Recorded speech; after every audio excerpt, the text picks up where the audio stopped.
When I first moved into my new home, one of the things that sold me on the property was the private pool. Nestled behind a neat white fence, surrounded by palm trees, it felt like my little slice of paradise. But what I didn't realize was that living here meant dealing with the local HOA, a group notorious for sticking their noses into every detail of people's lives. At first, I thought I could fly under the radar. I kept my yard trimmed, paid my dues, and smiled politely at neighbors when they walked by. But then I noticed something troubling. The pool gate lock, the original one that came with the house, was flimsy. It was one of those generic latches that could be opened with just a little force. Not only was it unsafe for children wandering around, but it also left my property vulnerable to anyone who decided they wanted to use my pool without permission. The final straw came one afternoon when I returned home from work to find wet footprints, leading from the pool area to the side of the fence. Someone had been swimming in my pool while I was gone. The thought of strangers trespassing and using my pool without permission sent a chill through me. I knew I needed to take action immediately. That weekend, I installed a state-of-the-art smart lock on the pool gate. It was sleek, modern, and came with a keypad and remote access feature. I could control it from my phone and receive notifications whenever someone tried to tamper with it. It gave me peace of mind, and for the first time since moving in, I felt like I had control over my own property. But peace in an HOA-controlled neighborhood rarely lasts long. The day after I installed the lock, I saw Karen, my neighbor from across the street, and one of the self-appointed leaders of the HOA staring at me from her driveway. Karen had a reputation around here. Everyone called her the watchdog of the block, but not in a good way. She was nosy, bossy, and always on the lookout for reasons to lecture people about rules that she often made up herself. She squinted at the pool fence, arms folded, lips pursed. I could already sense trouble brewing. What I didn't know was that the real storm wouldn't come from Karen herself, but from her entitled son, who lived with her despite being well into adulthood. It all came to a head just a few days later. Was in the backyard watering plants when I heard a loud thud from the direction of the pool fence. Rushing over, I saw a young man, Karen's son, standing at the gate, yanking on the smart lock as if he had every right to be there. He was in his 20s, shirtless, wearing red swim trunks, and holding a towel. It was clear he intended to use my pool without asking. I stood there, stunned. He wasn't even trying to be sneaky about it. He punched the keypad a few times, cursed under his breath, then slammed the gate in frustration. That was when he noticed me. His face twisted with anger, as though I had personally offended him by securing my own property. He shouted something. Across the yard, pointing at the lock, gesturing wildly, I couldn't make out every word, but the gist was clear. He thought he was entitled to use my pool whenever he wanted, and he wasn't happy that I had blocked him out. I didn't bother responding. I simply crossed my arms and stared back, letting him stew in his frustration. Eventually, he stormed off, muttering as he disappeared behind the hedges. I thought that was the end of it, but later that evening, I found out how wrong I was because, instead of letting it go, Karen's son decided to escalate things in the most absurd way possible. He called 911. Yes, you heard that right. He actually called the police on me for installing a smart lock on my own pool fence. When the officers arrived at my house that night, I was stunned. They explained that they had received a call about a supposed illegal installation and restricted community access. Apparently, Karen's son had claimed that the pool was a shared resource for the neighborhood and that I had no right to lock it up. The officers seemed skeptical, but they were obligated to investigate. I led them around back, showed them the deed to my property, and explained the situation. The pool was clearly marked as private in the property documents, and the HOA had no jurisdiction over what kind of lock I used. After a quick inspection, the officers apologized for the inconvenience and left. But the damage was already done. The incident had rattled me, and I knew this wasn't over. Karen and her son weren't going to let it go. They were going to turn this into a full-blown war. And I wasn't wrong, because the very next morning, when I stepped outside to get the mail, I saw Karen herself marching up my driveway, clipboard in hand, fire in her eyes. The real battle was about to begin. The morning after her son's dramatic 911 stunt, I walked outside expecting a quiet start to my day. Instead, I was greeted by the sight of Karen storming across the street, clutching a clipboard like it was a weapon. Her lips were pursed so tightly they looked like they might disappear, and the heels of her sandals clicked against the pavement like warning shots by the time she reached my driveway. Her son had already slouched behind her, still in swim trunks, arms crossed, smirking like he was about to watch his mother fight his battles. It was a scene straight out of a reality show. Only this wasn't scripted entertainment, this was my life. Karen wasted no time. She jabbed at her clipboard, pointing to what looked like hastily printed out HOA guidelines. She flipped through the pages theatrically, as though she had uncovered irrefutable evidence of my wrongdoing. The problem was, none of it applied to my property. You see, my home sat on a corner lot that bordered the HOA's jurisdiction, but my pool area was entirely private. The HOA had no claim over it, no authority, no shared usage rights. It was spelled out in black and white in my deed. But Karen, fueled by a mixture of entitlement and control, wasn't going to let facts stand in her way. She launched into what I can only describe as a one-sided tirade. She waved her clipboard like a sword, gesturing toward the pool fence, declaring that my unauthorized modifications were in violation of community standards. Behind her, her son smirked wider, clearly proud of the chaos he had set in motion. I didn't respond. I knew better. With people like Karen, words were fuel. Silence, however, was a fire extinguisher. So, I simply stood my ground, arms folded, expression neutral. The more I didn't react, the more animated she became. Her voice rose, her gestures grew wild, and before long, neighbors began peeking out their windows to see what the commotion was about. This was exactly what Karen wanted. An audience. When it became clear that I wasn't going to give her the dramatic back and forth she craved, she switched tactics. She scribbled something down on her clipboard, tore off the paper, and slapped it against my chest. It was a formal violation notice written in her own handwriting with no official HOA letterhead or signature. Essentially, it was a piece of paper declaring that she, personally, had decided I was breaking rules. I glanced at it briefly, then dropped it into the nearest trash bin without a word. That's when I saw the flash of anger in her eyes. Karen wasn't used to being ignored. She thrived on control, on making people jump at her demands. Watching her violation notice land in the trash was, to her, an act of war. Her son, emboldened, stepped forward. He pointed at the smart lock, yelling about how it was unfair, how he and his friends used to swim in my pool all the time, and how I was ruining the neighborhood spirit. That one sentence told me everything I needed to know. He had been the one trespassing. The wet footprints, the mysterious pool toys that occasionally appeared in the waterette, all made sense.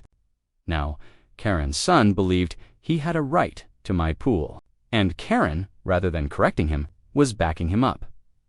I knew then that this wasn't going to stop with angry words or phony violation slips. People like Karen didn't back down, they escalated. And sure enough, I was right.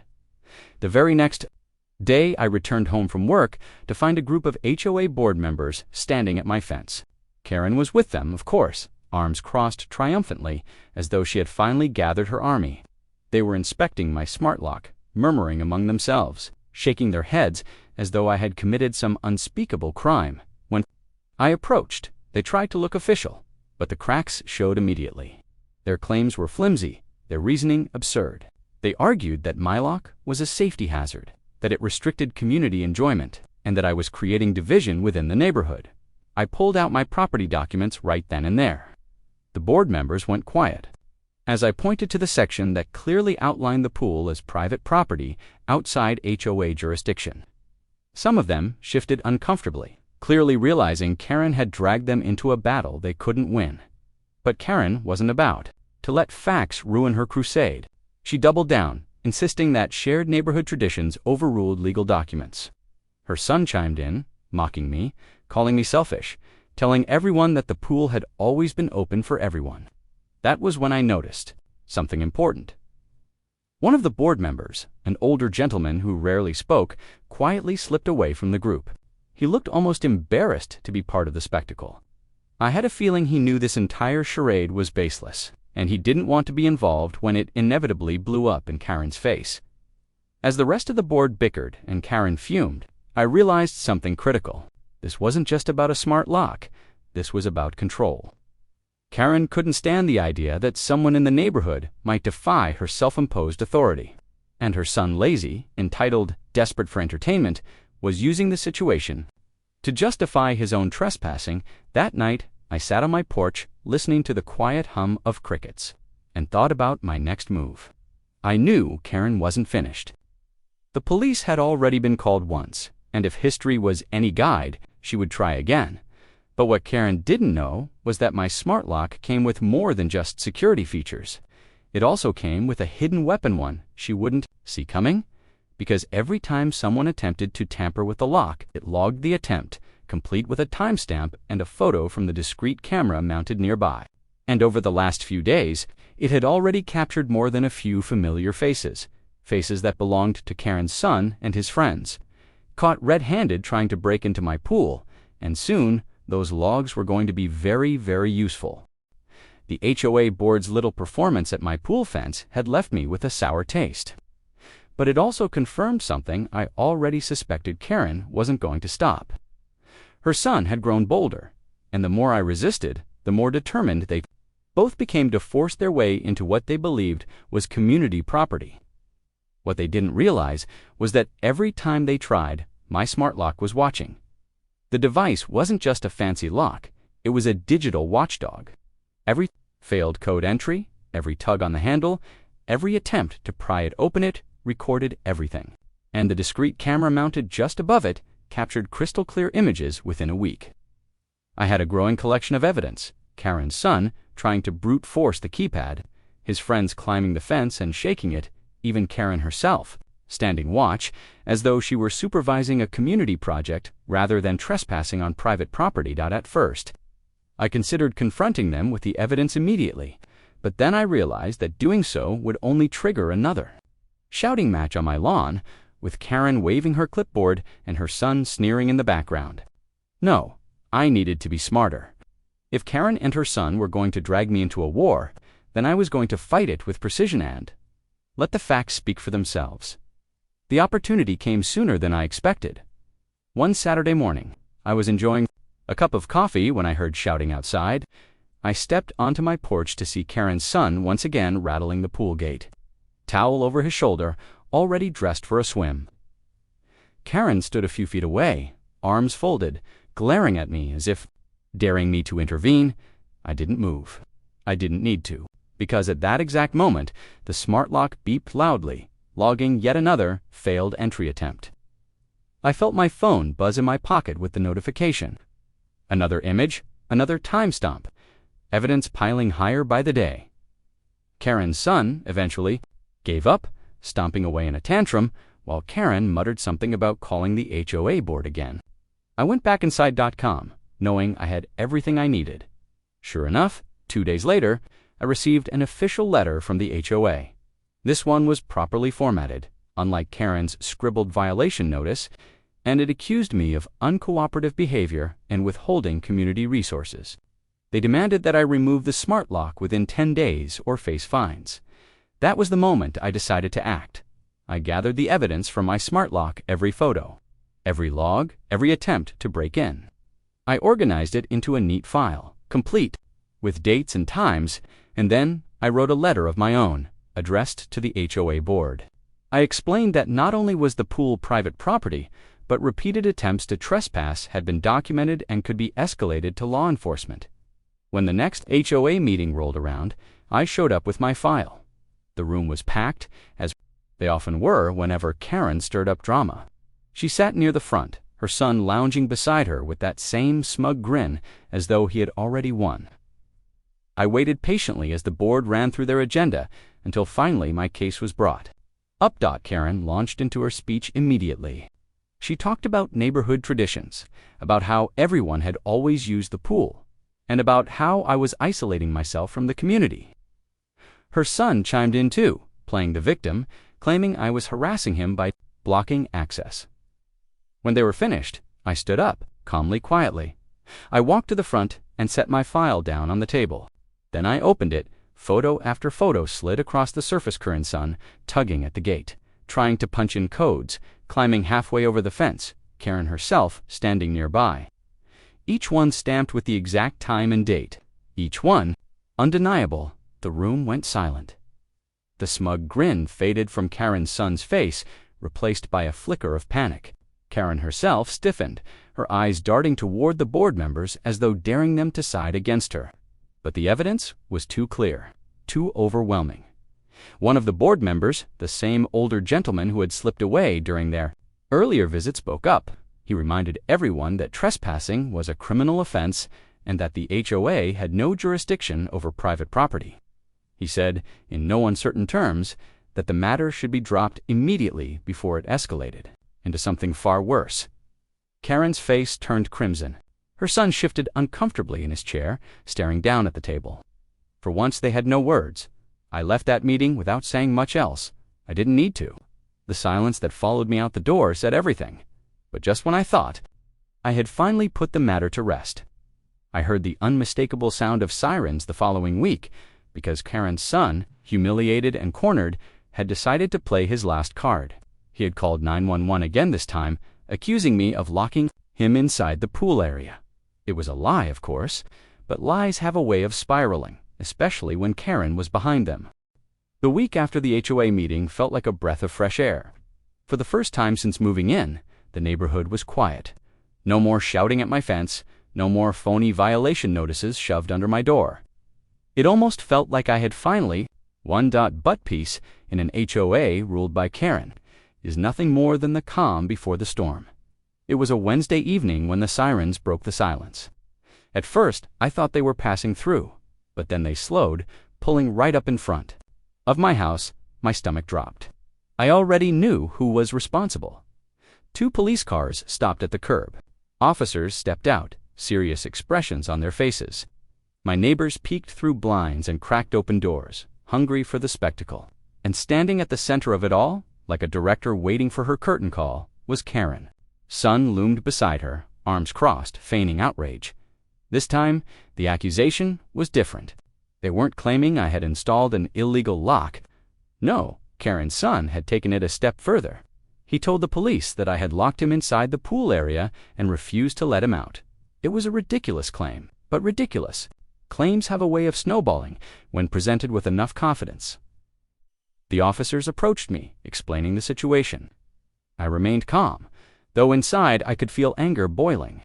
To be accused once was annoying. To be accused twice, in such a bold-faced lie, was infuriating. But fury wouldn't help me here. Evidence would. I asked the officers if I could show them something. They followed me around to the pool fence, where the smart lock sat silently, a blue light blinking. I pulled out my phone and opened the lock's activity log.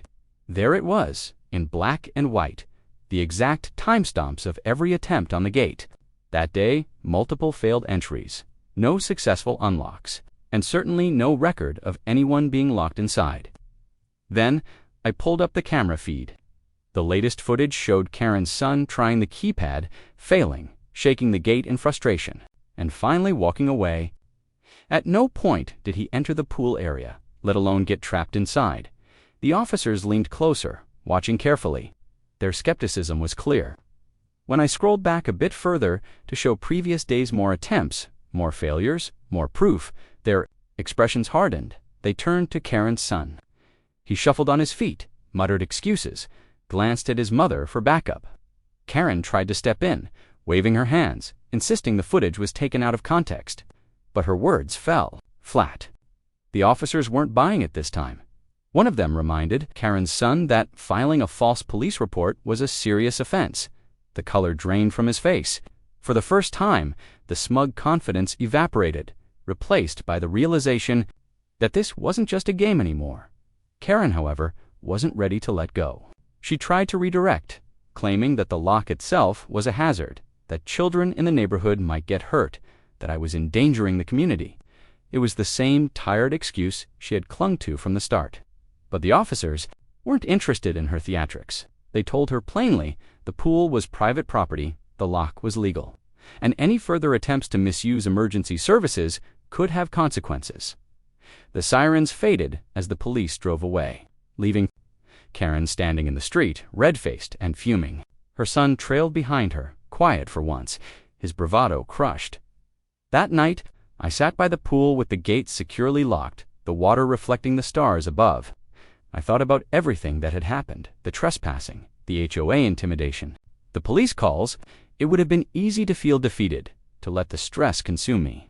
But instead, I felt something else, resolve, because now I had more than just evidence of trespassing. I had evidence of false police reports, and if Karen or her son tried to pull another stunt, I was ready to take this battle exactly where it needed to, go beyond HOA meetings and neighborhood gossip, straight into legal territory. Still, I knew. Karen, she wasn't going to walk away quietly. She had built her entire identity around control, and losing this fight meant losing face in front of the entire neighborhood. She would rather burn bridges than admit defeat, and I was right. The very next weekend, I woke up to find something new. A handwritten letter stuffed under my door, signed by Karen herself. It wasn't an official HOA notice. This time it was personal. She accused me of being selfish, of tearing the community apart, and she warned me that if I didn't remove the lock by the end of the month, I would regret it. It wasn't just an idle threat. It was a declaration that the war wasn't over, and I knew then that the final showdown was coming. The letter Karen left on my doorstep was the clearest warning yet. It wasn't about HOA rules anymore, or even about her son's supposed right to my pool. It was personal now. She had lost control, lost face in front of the neighborhood, and she wanted revenge. I didn't respond. I didn't crumple the letter. I didn't march over to her house. I didn't rise to her bait. Instead, I tucked it neatly into the same file that already contained her phony violation notice, her son's failed entry attempts, and the police report from his false 911 call. Every piece of paper, every photo, every log entry, it was all part of a growing record that told one undeniable story. Karen and her son were trespassers, liars, and bullies. The days after the letter felt tense. I noticed Karen watching from her window when I left for work. Her son loitered near the pool fence more often, circling like a shark that couldn't get past the cage. Neighbors whispered when I passed by, some sympathetic, others nervous, all of them waiting to see what would happen next. And then it happened. On a quiet Saturday afternoon, I was inside when I heard it, the sharp metallic clang of my pool gate.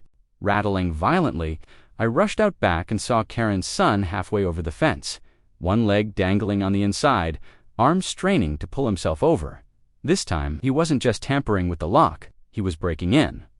Before I could even shout, the smart lock camera snapped another photo. My phone buzzed in my pocket with the notification. Evidence, clear as day, captured in real time. Karen herself stood a few feet away, egging him on, her voice sharp and shrill, urging him to show me that my lock couldn't keep them out. It was surreal, like watching a scene from a bad reality show unravel in my own backyard. I didn't intervene.